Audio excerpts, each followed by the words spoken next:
स्वागत है दोस्तों आप सभी का आज की इस नई वीडियो में। आज हम बात करेंगे क्लास 12th की हिस्ट्री का न्यू सिलेबस के अकॉर्डिंग चैप्टर 15 है संविधान का निर्माण। ठीक है, तो ये हिस्ट्री का थर्ड बुक का लास्ट चैप्टर है और हमारे हिस्ट्री सिलेबस का लास्ट वीडियो भी है, क्योंकि इस चैप्टर में हम सभी के सभी जो मोस्ट इंपॉर्टेंट क्वेश्चन आंसर है इस चैप्टर के वो कवर कर लेंगे। इससे पहले मैंने इसके MCQ अपलोड कर दिए थे दोस्तों, अगर आपने नहीं देखा है तो जाइए चैनल पर जाके देख सकते हैं। प्लेलिस्ट का लिंक आपको डिस्क्रिप्शन बॉक्स में मिल जाएगा। तो चलिए स्टार्ट करते हैं। सबसे पहला प्रश्न 3 या 4 मार्क्स में पूछा जाएगा, क्या है देखिए, भारतीय संविधान सभा का गठन कैसे हुआ वर्णन कीजिए। भारतीय संविधान सभा जो है इसका गठन किस प्रकार से हुआ ये बताना होगा। तो सबसे पहला पॉइंट है 1946 के प्रांतीय चुनाव।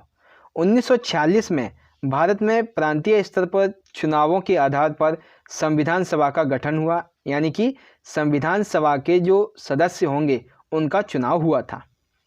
ठीक है, विभाजन और मुस्लिम लीग। विभाजन के पश्चात, यानी कि भारत और पाकिस्तान का जब विभाजन हो गया इसके पश्चात मुस्लिम लीग ने संविधान सभा से अपनी सदस्यता हटा ली थी।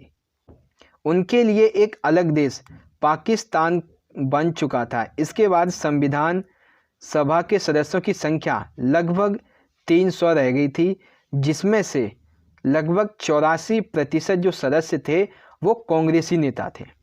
ठीक है, तीसरा पॉइंट है भारत में रियासतें। तीसरा पॉइंट है भारत में रियासतें।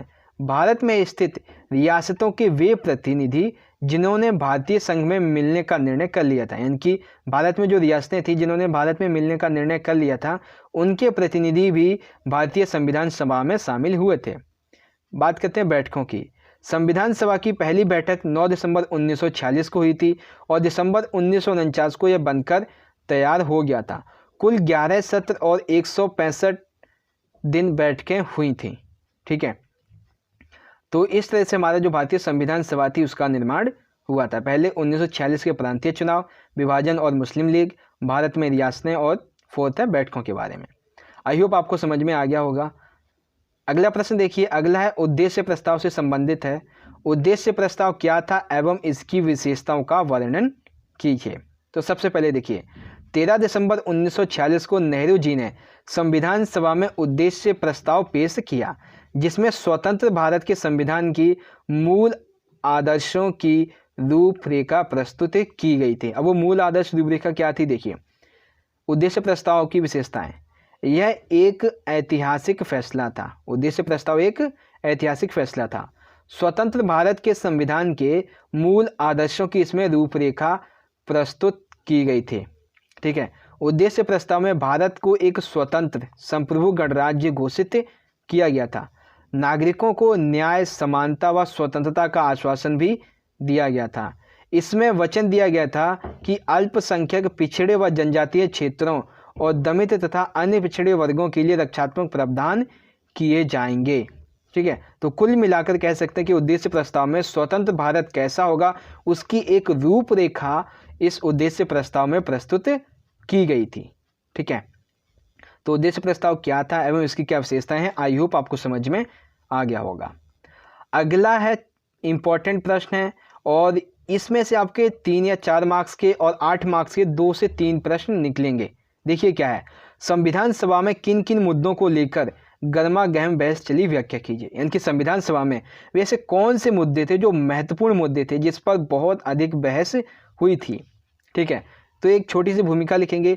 संविधान सभा में गर्मागर्म बहस के मुद्दे पृथक निर्वाचिका, आरक्षण, राज्य शक्तिशाली हो या केंद्र शक्तिशाली हो, हिंदी राजकीय भाषा हो या ना हो, आदि जो संविधान सभा इसमें गर्मागर्म बहस के मुद्दे जो बहस हुई थी उसके मुद्दे रहे थे। ठीक है, आई होप समझ गए होंगे। अब हम बात करते हैं वो मुद्दे कौन कौन से थे। ठीक है, तो सबसे पहला मुद्दा है पृथक निर्वाचिका।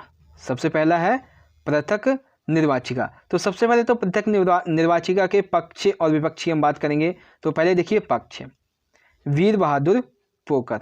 क्या नाम है? वीर बहादुर पोकर।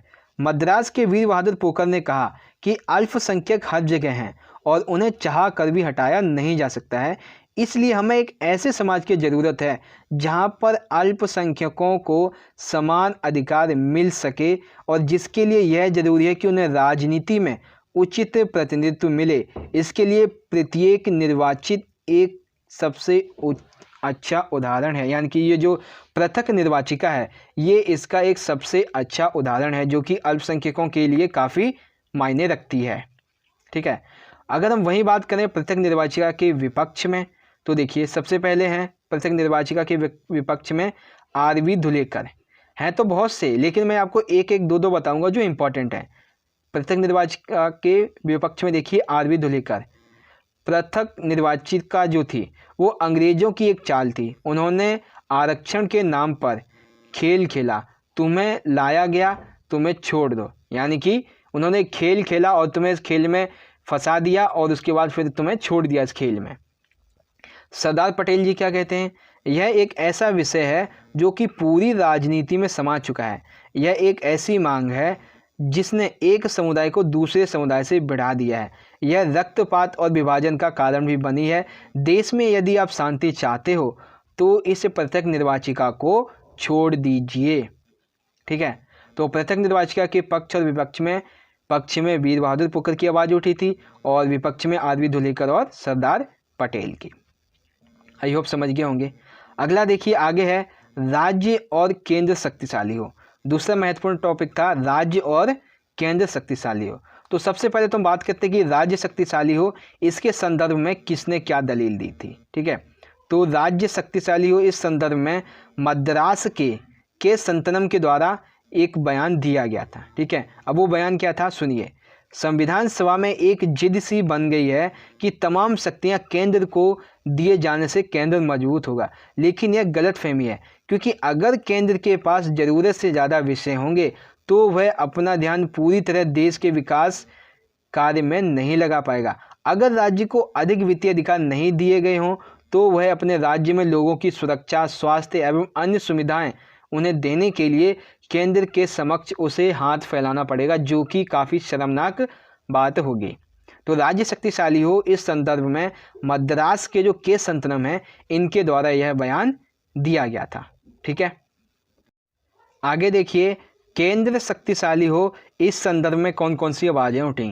पहले तो जवाहरलाल नेहरू जी ने कहा कि हमें एक ऐसे केंद्र की ज़रूरत है जो कि देश में शांति स्थापित कर सके और राज्यों के बीच तालमेल बैठा सके व देश में लोगों की आवाज़ों को अंतर्राष्ट्रीय स्तर पर प्रभावी रूप से भी उठा सके। यानी कि एक ऐसा मजबूत केंद्र हो जो कि देश में शांति स्थापित कर सके और अंतर्राष्ट्रीय स्तर पर देश की आवाज़ को उठा सके।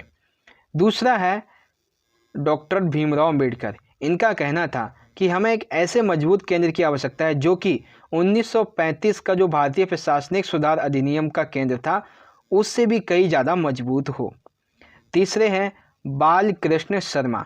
इनका कहना था कि हमें एक ऐसे केंद्र की आवश्यकता है जो देश के लिए योजना बना सके, देश में उपलब्ध संसाधनों का पता लगा सके और वह देश को सुरक्षा प्रदान कर सके।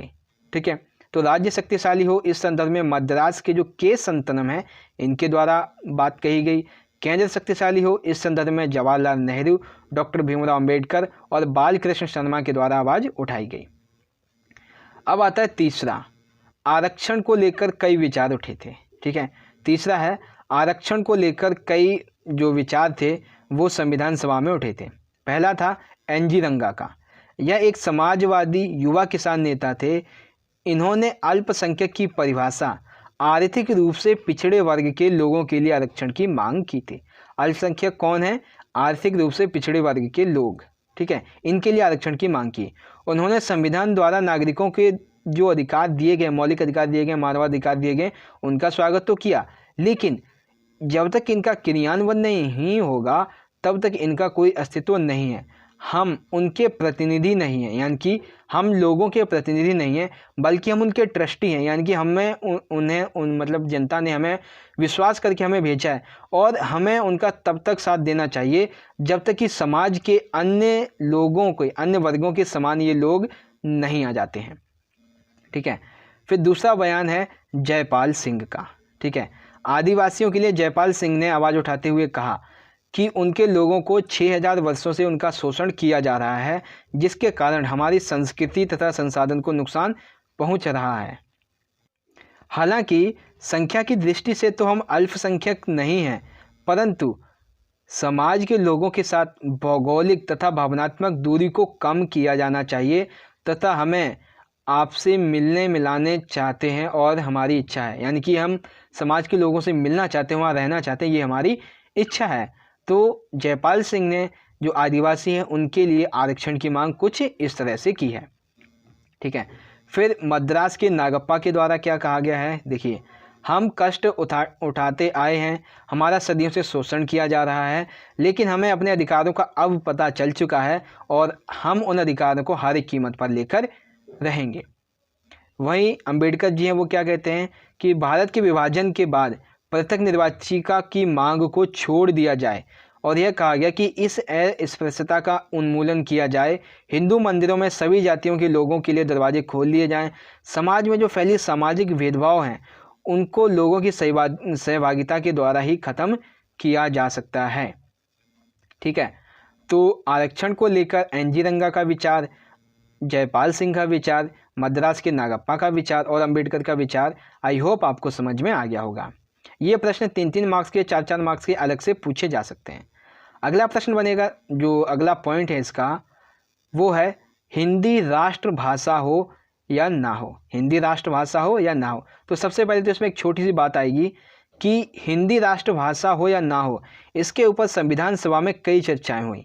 हिंदी के समर्थक गांधी जी का मानना था हिंदुस्तानी भाषा राष्ट्रभाषा होनी चाहिए, ना तो संस्कृत तथा फारसी और ना तो उर्दू होनी चाहिए, यह दोनों का मिश्रण होना चाहिए। यानी कि जो राष्ट्रभाषा है वो ना तो संस्कृत होनी चाहिए, ना तो फारसी और उर्दू होनी चाहिए, ना तो इनका मिश्रण होना चाहिए, बल्कि राष्ट्रीय भाषा ऐसी होनी चाहिए जो सभी लोगों के द्वारा बोली जाए। ठीक है, फिर एक भाषा समिति बनाई गई संविधान सभा के द्वारा कि कौन सी जो भाषा है वो राजकीय भाषा होगी, राष्ट्रीय भाषा होगी, उसके लिए भाषा समिति बनाएगी। इसने क्या सुझाव दिए, देखिए, देवनागरी लिपि में लिखी गई जो हिंदी भाषा है ये देश की राजकीय भाषा होगी। अगले 15 सालों तक शासकीय कार्यों की भाषा जो है वो अंग्रेजी रहेगी। प्रत्येक प्रांत को अपने कार्य करने के लिए स्थानीय भाषा चुनने का अधिकार रहेगा। मतभेद को कम करने के लिए, यानी कि किसको, इस मतभेद को कम करने के लिए कि कौन सी राष्ट्रीय भाषा होगी, हिंदी को राष्ट्रभाषा की वजह राज्य भाषा कहा गया था। 15 सालों तक हिंदी का प्रचार प्रसार किया जाएगा, फिर स्थिति का जायजा लेकर उसे राष्ट्रीय भाषा घोषित किया जाएगा। यह भाषा समिति के द्वारा जो सुझाव दिए गए थे ये वो सुझाव है। अब वह हिंदी भाषा के विरोध में कौन कौन से तर्क उठे थे, यानी कि हिंदी जो है वो राष्ट्रभाषा नहीं होगी, इसके संदर्भ में कौन से तर्क उठे थे। पहला, गांधी जी के जो अनुयायी थे इनके द्वारा गैर हिंदी भाषी क्षेत्रों में हिंदी का प्रचार प्रसार किया और भाषा अध्ययन हेतु कक्षाएं चलाना ये एवं विद्यालय खोले गए थे। ठीक है, फिर है 1930 के दशक में यह मान लिया गया कि हिंदुस्तानी को राष्ट्रीय भाषा का दर्जा दिया जाएगा, लेकिन 19वीं सदी में सांप्रदायिकता के टकराव के कारण हिंदी और उर्दू एक दूसरे से दूर जा रहे थे तथा हिंदी से फारसी और उर्दू के शब्द निकाले जा रहे थे, जिसके कारण लोगों को लगा कि हिंदी जो भाषा है वो हमारी राष्ट्रभाषा नहीं होनी चाहिए और हमारी स्थानीय भाषा की जो जड़ें हैं वो खोदी जा रही हैं। ठीक है, फिर बात करते हैं कि हिंदी भाषा जो है वो राष्ट्रभाषा होनी चाहिए, इसके पक्ष में कौन कौन से तर्क उठे थे। तो पहला है श्रीमती जी दुर्गाबाई का। मद्रास प्रांत की यह महिला, मद्रास प्रांत की इस महिला ने कहा कि भाषा का मुद्दा विवादग्रस्त विषय है, यह अन्य लोगों को एहसास कराता है कि हिंदी भाषा कितनी आवश्यक है। लोगों के बीच भय पैदा होने लगा था क्योंकि अन्य भाषाओं को शब्दों को हिंदी से पृथक किया जा रहा था, यानी कि जो अन्य भाषा के शब्द हैं हिंदी भाषा से वो अलग किए जा रहे थे। दूसरा है जो पक्ष में आवाज़ उठी है शंकर देवराव मुंबई से। इनका कहना था कि जो कांग्रेसी है, कांग्रेस तथा महात्मा गांधी के अनुयायी होने के नाते हिंदुस्तानी को राष्ट्रभाषा के रूप में मैं स्वीकार तो करता हूं, लेकिन उन्होंने यह चेतावनी दी कि अगर आप दिल से हिंदी के लिए समर्थन चाहते हो, यानी कि जो हिंदू लोग हैं उनके लिए हिंदी के लिए आप समर्थन चाहते हो, तो ऐसा कोई भी कदम जो है वो ना उठाइए आप, जिससे उनका जो संदेह था, क्या संदेह था कि हिंदी जो है उससे अलग अलग भाषाओं के शब्द निकाले जा रहे हैं, उसको बढ़ावा मिले। ठीक है, तो हिंदी राष्ट्रभाषा बनाने के पक्ष में श्रीमती जी दुर्गाबाई और शंकर देवराव की ये बातें उठी थी। तो इसी तरह से हमारा ये क्वेश्चन नंबर 3 जो था कि संविधान सभा में किन किन मुद्दों को लेकर गर्मा गर्म बहस छिड़ी थी, आई होप आपको समझ में आ गया होगा। इस तरह से हमारा आज का ये वीडियो ख़त्म होता है और आपका जो हिस्ट्री का सिलेबस है उसका आखिरी चैप्टर था और आखिरी ये वीडियो था वो यहाँ पे ख़त्म होता है। और मैं आशा करता हूँ कि आज की ये वीडियो आपको पसंद आई होगी। अगर वीडियो अच्छी लगी है तो लाइक करना, इस वीडियो को ज़्यादा से ज़्यादा अपने सभी दोस्तों के साथ ज़रूर शेयर कर दीजिएगा। हम मिलेंगे अगली वीडियो में आपके अगले सिलेबस की वीडियो के साथ। तब तक के लिए आप पढ़ते रहिए, अपना ख्याल रखिए। धन्यवाद। जय हिंद, वंदे मातरम।